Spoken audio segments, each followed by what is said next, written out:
Mga kasulo, good morning. Tayo ay may lakad ngayon. Papunta ako mga kasulo sa bahay Kalinga. Sa mga matatanda. Bahay ampunan. Tayo ay may mission doon. So, eto mga kasulo, may hinihintay lang kami. Nandito kami sa tapat ng barangay. Hi, Ma'am Katuro.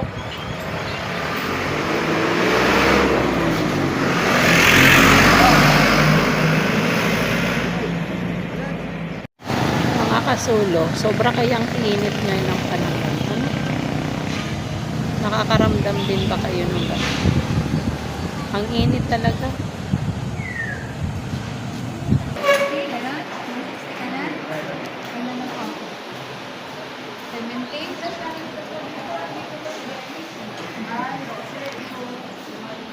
Hello po. Kaya nandito kami ngayon sa bahay Kalinga. Kasama ko si Hilda. Ayan. Hello mga kasulo, magandang tanghali. Nandito na tayo. Nakauwi na kami. Kasi, di ba kanina ay papunta tayo sa bahay Kanlungan. Ngayon, bawal kasing kumuha ng video doon. Kaya hindi ako nakapag-video. Medyo may kaunting ano lang doon sa entrance. Kaming dalawa.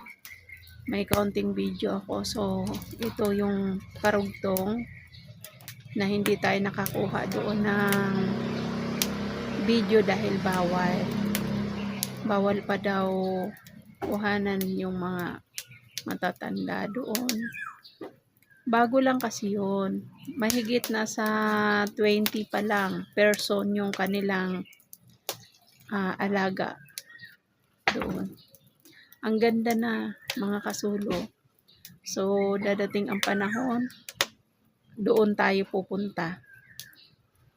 Sabi ko sa anak ko, pagtanda ko kung ayaw niya akong alagaan, doon na lang ako pupunta. Maganda na siya, maganda yung facility. Talagang inayos mga kasulo. Si Nan ang kumuha ng video sa loob. So tayo hindi tayo napasama doon kaya ayun, hindi tayo nakakuha.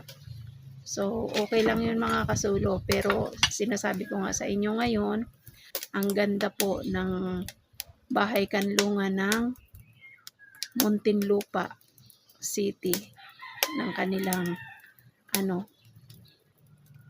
maganda, malinis, maayos talaga. So magandang project ni Mayor. Sige mga kasulo, mamaya na ulit. Wala kasi kaming taga-akyat. Ang taas. Kaya hindi kami nakakapag akyat. Masarap niya, matamis. Tamis ng mangga.